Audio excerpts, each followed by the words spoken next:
Thank you for your interest in wanting to learn more about changes to the Child Care Assistance Program. The changes to the program represent a paradigm shift for child care in Iowa.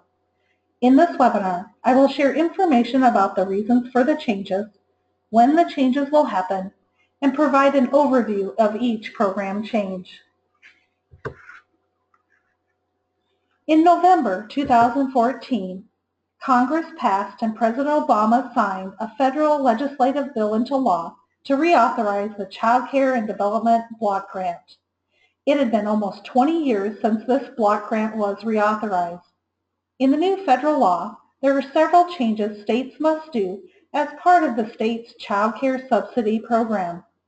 In Iowa, our child care subsidy program is called the Child Care Assistance Program.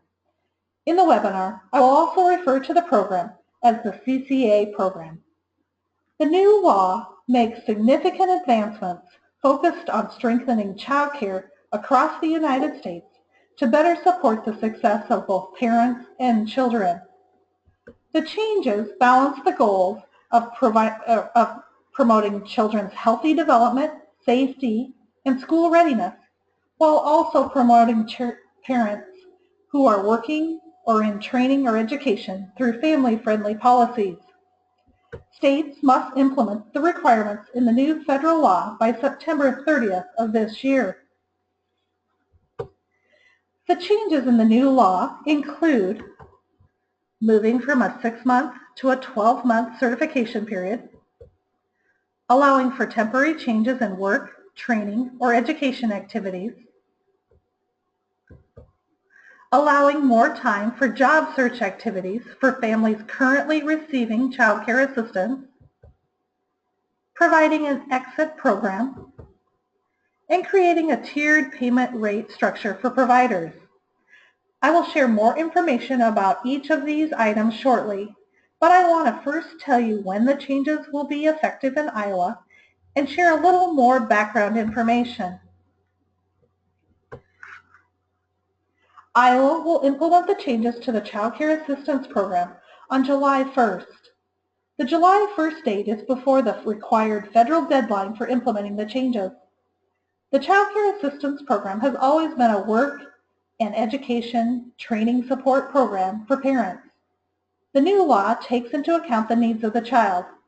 In the next few slides, I want to share information on current investments in the Child Care Assistance Program and what we know based on research in child development, which is one reason why the new federal law considers the needs of the child. A significant amount of federal and state dollars support the Child Care Assistance Program.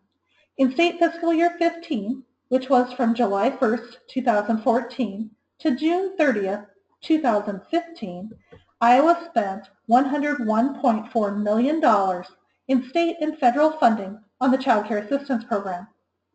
In state fiscal year 15, there was an average of 21,205 children each month on the Child Care Assistance Program. When we look at enrollment data trends, the number of children on the Child Care Assistance Program has decreased in the last several years. Of the families enrolled in the program, 94.7% of the parents were employed. The CCA program in Iowa is a safety net benefit program that supports parents working in low-wage jobs and are going to school or in a training program. Besides the state and federal investments, in the CCA program, there is additional state and federal dollars used to support quality child care initiatives in our state. This slide only provides data on the dollars invested in the Child Care Assistance Program. We've learned a lot about how children's brains develop and the importance of a child developing trusting relationships with caregivers, such as parents, extended family members, and child care providers since the first federal law was passed in 1998. The first few years of life, in that time period, there are 700 new brain synapses that happen per second. The synapses connect the neurons in the brain. The brain's built in stages, with more complex structures built on simpler structures, so it is important to get it right from the beginning. As you can see in the brain scan photo of a newborn, there are very few connections between the neurons compared to a 9-month-old child. The strength of those connections depends on the caring relationships the child has with caregivers. Think about your child. What is the average amount of time each day your child is in childcare? Let's do the math for the 700 new brain synapses that happen per second in those first few years of life. If you drop your child off at childcare at 8 a.m. and pick your child up at 5:30 p.m., your child's brain has changed in almost 24 million ways while in childcare. The picture in this slide shows the different functions that develop in the brain. As you can see, in the first few months of life, vision and hearing development peaks. Next, in the first year, language development peaks. That is one reason why reading and talking to infants is very important. The last function to develop is higher cognitive function. This is often referred to as executive function and self-regulation skills, which impact school achievement, positive behaviors, good health, and successful work. A caring and nurturing early learning environment helps young children develop social and emotional skills, which is the foundation of executive functioning and self-regulation.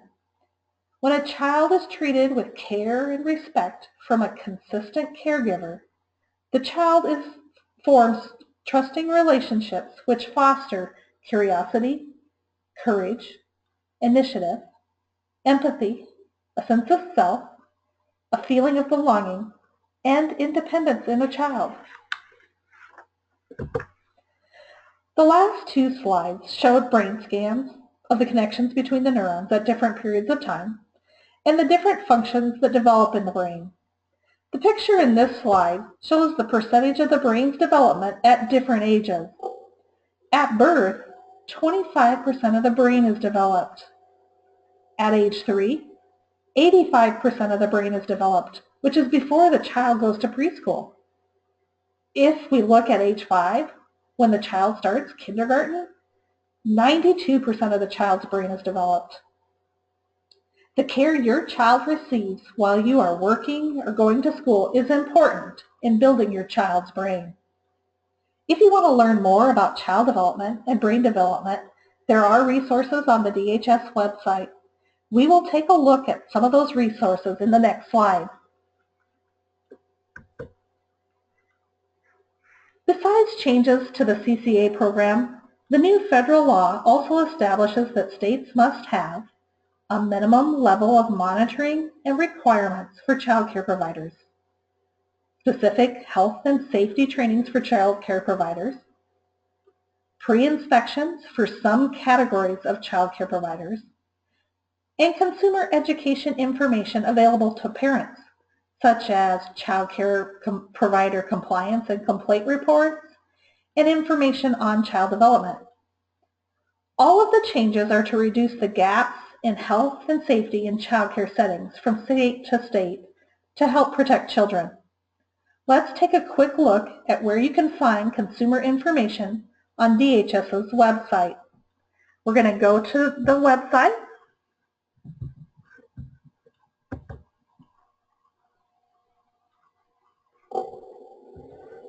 And then under Can We Help, you'll find Child Care. And we're going to look at each of the items in the Child Care menu. The first is the overview. This particular section and page provides information on the 3 categories of child care in Iowa: licensed child care centers, registered child development homes, and child care homes. The next item in the menu is Find Child Care. This page offers a way for you to search for child care providers by name, location, type of provider, and special services offered, such as if that provider takes child care assistance.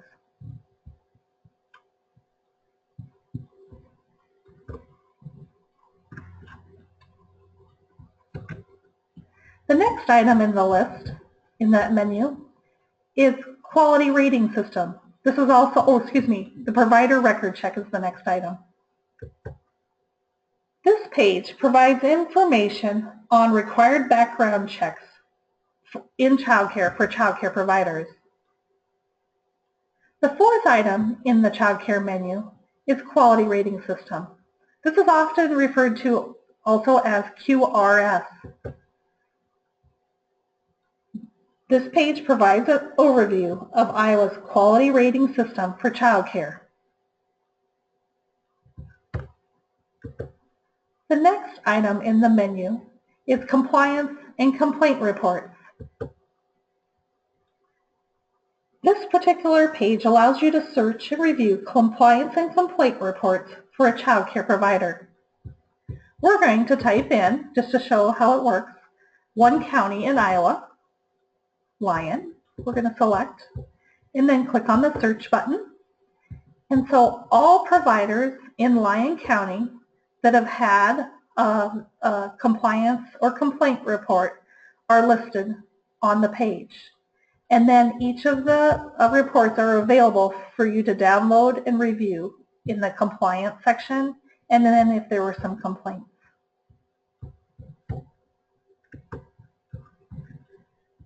The next item in the menu is Child Care Assistance. This page provides an overview and information about the Child Care Assistance Program. The last item in the menu is Tools and Resources. This page provides lots of resources and information about choosing childcare, additional programs that are available to families in Iowa, and information on developmental screenings and early intervention and child development are available on this page.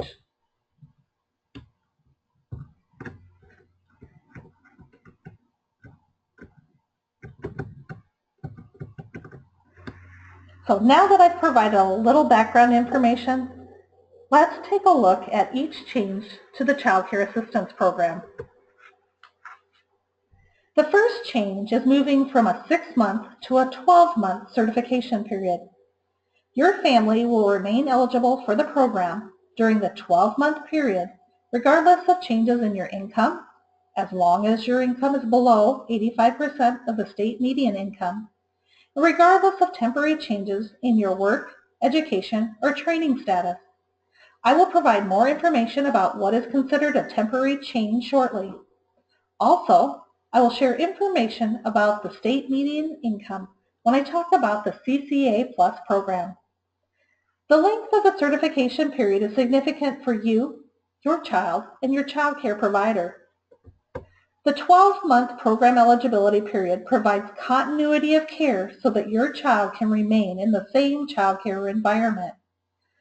With the current 6-month certification period, some children frequently cycled on and off of the Child Care Assistance Program. As I shared in an earlier slide related to brain development, a safe, stable, and nurturing child care environment helps young children develop trusting relationships, which in turn strengthens the child's social and emotional skills, which affects executive functioning and self-regulation skills. The 12-month certification period also provides more time for you to have consistent care for your child and become financially stable. And last, a 12-month eligibility period helps your child care provider by providing consistent income to support the provider's child care business. There will be a transition period to move families from a 6-month certification period to a 12-month certification period. The 12-month certification period begins July 1st, so a current 6-month certification period does not automatically change to a 12-month certification period. Beginning July 1st, when the 6-month certification period is ending, DHS will process the renewal application for a 12-month certification period when the family meets program eligibility criteria. If the DHS worker processes and approves an application or renewal before July 1st, the certification period is for 6 months. If the worker processes and approves the application or renewal on or after July 1st, the certification period is for 12 months. Let's take a look at some examples. In the first application, it was received on June 2nd, and the application was processed on June 23rd, 2016. This particular application, once approved, would have a 6-month certification period that goes from June 2nd, 2016 to December 1st, 2016. The next example has an application that was received on June 2nd and processed on July 1st, 2016. This application has a 12-month certification period going from June 2nd, 2016 to June 1st, 2017. The third example is an application received on July 1st, 2016 and processed on August 5th, 2016. This application, once approved, has a 12-month certification period running from July 1st, 2016 to June 30th, 2017. There are a couple of circumstances when the certification period will be for more than 12 months. One example is when a child will turn 13 years old within a couple of months of a 12-month certification period. In this example, the DHS worker will extend the certification period to the date the child turns 13. If, during the certification period, you have a temporary change in work, education, or training activities, your family can remain on the Child Care Assistance Program. For the CCA program, a change is considered temporary if it is not expected to last more than 3 months. Some examples of temporary changes include maternity leave, Family Medical Leave Act or FMLA for household members, participation in a treatment or rehabilitation program, employment or training hours that fall below the required minimum, and normal breaks between school terms.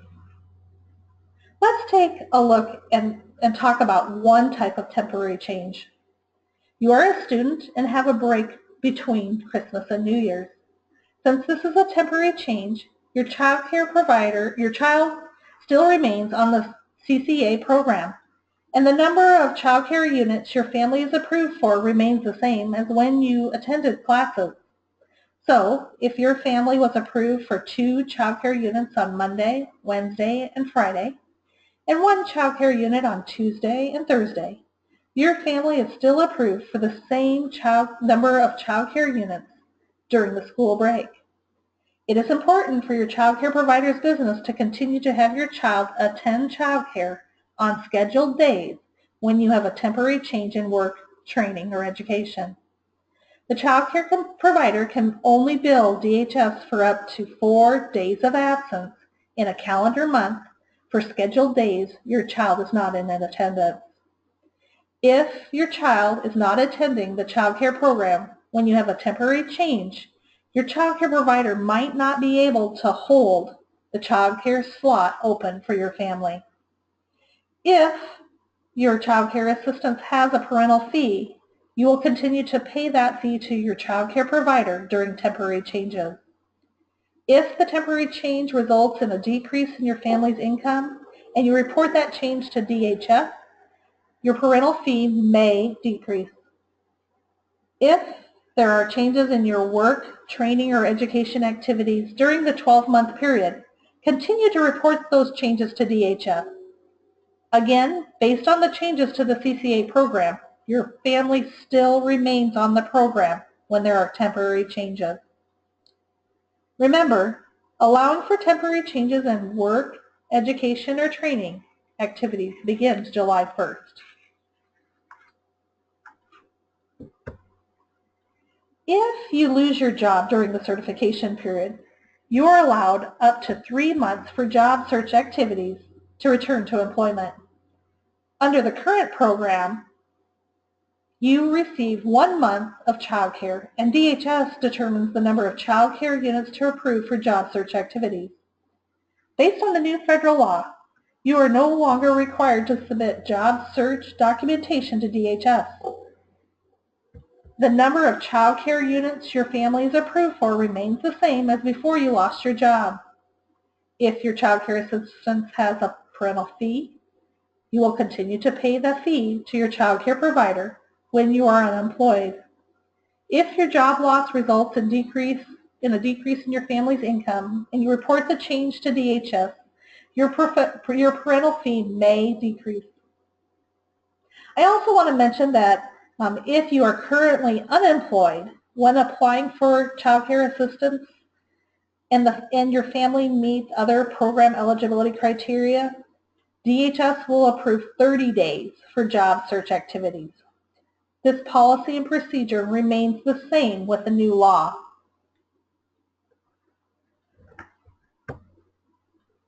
Families that are at or below 145% of the federal poverty level are eligible for the Child Care Assistance Program.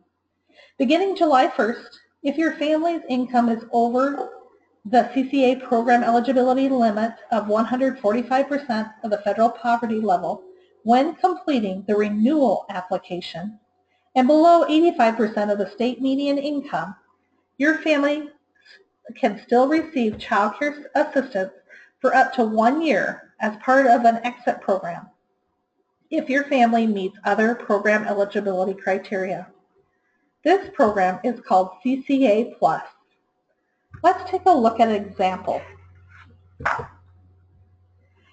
If you are a single parent with 2 children, your family's gross monthly income at 145% of the federal poverty level is $2,436.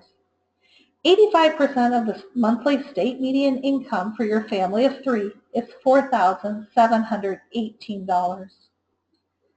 If your family's income is between these two dollar amounts and you and your child meet all other program eligibility requirements such as work hours, full-time student, age of your child, etc., your family is eligible for the CCA Plus program. In response to new federal requirements for a tiered payment structure for higher quality child care programs, DHS will pay QRS, or Quality Rating System, Level 5 providers at a higher payment rate. In an earlier slide, we looked at consumer education information on the DHS website. Information about the Quality Rating System, or QRS, was one resource we looked at.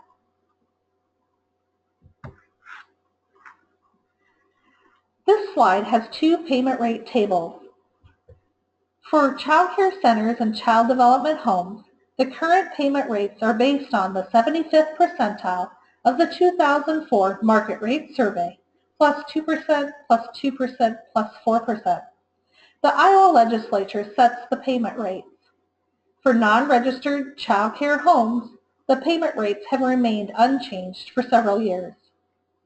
The bottom table represents payment rates for the 75th percentile of the 2014 market rate survey that DHS will pay QRS Level 5 providers.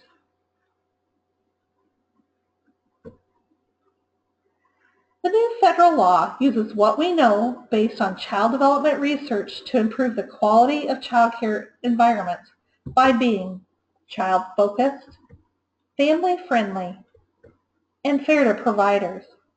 Thank you for taking time to learn more about the changes to the Child Care Assistance Program. If you have questions about the Child Care Assistance Program, please contact the Centralized Child Care Assistance Eligibility Unit at 1-866-448-4605. If you have questions or need more information about choosing a child care provider, Iowa Child Care Resource and Referral is a resource available to all families in Iowa. Information is available on their website at www.iowaccrr.org, or by calling 1-877-216-8481.